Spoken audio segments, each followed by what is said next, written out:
অসমৰ জাতীয় জীৱনৰ ইতিহাসত আজি এক অমিত উজ্জ্বল দিন। প্ৰায় 200 বছৰ পূৰ্বে জীৱিকাৰ তাগিদাত বিহাৰ, বংগ, উৰিষ্যা, মধ্যপ্ৰদেশ, অন্ধ্ৰপ্ৰদেশকে ধৰি দেশৰ বিভিন্ন প্ৰান্তৰ পৰা এছাম উদ্যমী কৰ্মঠ ভাৰতীয়ৰ পবিত্ৰ অসম ভূমিলৈ আগমন হৈছিল। এইসকল লোকে অসমলৈ আহি অসমকে নিজৰ মাতৃভূমি হিচাপে গ্ৰহণ কৰি সময়ৰ সোঁতত হাড়ে হিমজুৱে অসমীয়া হৈ পৰিল। অসমৰ চাহ উদ্যোগৰ প্ৰসাৰত তেওঁলোকে মূল ভূমিকা লৈ 200 বছৰ আগতেই অসমত ঔদ্যোগিকৰণৰ এক বিশাল ভেটি নিৰ্মাণ কৰিলে।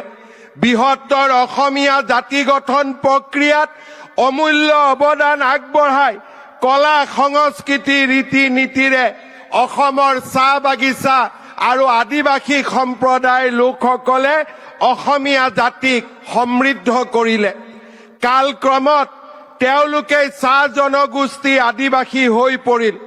অসমৰ চাহ উদ্যোগৰ 200 বছৰীয়া গৌৰৱময় ইতিহাসৰ সোঁৱৰণ আৰু জনগোষ্ঠীটোৰ প্ৰতি শ্ৰদ্ধা নিবেদন কৰি তাৰ আন্তৰিক প্ৰয়াস হিচাপে আজি আমি এই পবিত্ৰ স্থানত 8,800ৰো অধিক যুৱক যুৱতীৰ দ্বাৰা অসমৰ চাহ জনগোষ্ঠী লোকৰ হৃদয়ৰ স্পন্দন ঝুমুৰক প্ৰদৰ্শন কৰিবলৈ আগবাঢ়িছো।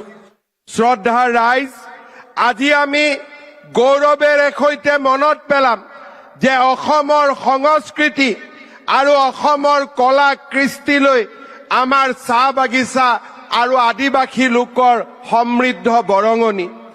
আসাম মৰলে হামৰাও মৰব কোনো ভুল নাই ৰে, জীৱনে মৰণে আসাম হামৰা সোণাৰ আসাম দেশ ৰে। এয়া অসমৰ চাহ বাগিচাৰ জনগোষ্ঠীৰ লোকৰ হৃদয়ৰ স্পন্দন। মই আজিও কৃতজ্ঞতাৰে সোঁৱৰণ কৰোঁ ভাৰতৰ স্বাধীনতা আন্দোলনত অসমৰ প্ৰথম মহিলা শ্বহীদ তেজপুৰৰ মালতী মেমক। আজি মই কৃতজ্ঞতাৰে সোঁৱৰণ কৰিম অসম আন্দোলনত শ্বহীদ হিচাপে স্বীকৃতি লাভ কৰা বাধনা ওৰাঙক। মই আজি কৃতজ্ঞতাৰে স্মৰণ কৰিম অসমৰ চাহ বাগিচাৰ লোকসকলক, যিসকল লোকে অসমীয়া ভাষাক নিজৰ ভাষা বুলি আদৰি লৈ আমাৰ ভাষা, কৃষ্টি আৰু সংস্কৃতিক সমৃদ্ধ কৰিছে। আজিৰ এই ঝুমুৰ প্ৰদৰ্শন অসমৰ চাহ বাগিচা আৰু আদিবাসী লোকলৈ অসমবাসীৰ কৃতজ্ঞতা। অসমৰ 3,50,00,000 লোকে অসমৰ চাহ জনগোষ্ঠী আৰু আদিবাসী লোকক আজি এই ধৰণে আমাৰ কৃতজ্ঞতা জ্ঞাপন কৰিছো। আমাৰ কৃতজ্ঞতা আপোনালোকে গ্ৰহণ কৰিব। যিকোনো খবৰৰ বাবে যোগাযোগ কৰক 7099017330 লগতে 7099017110 নম্বৰত।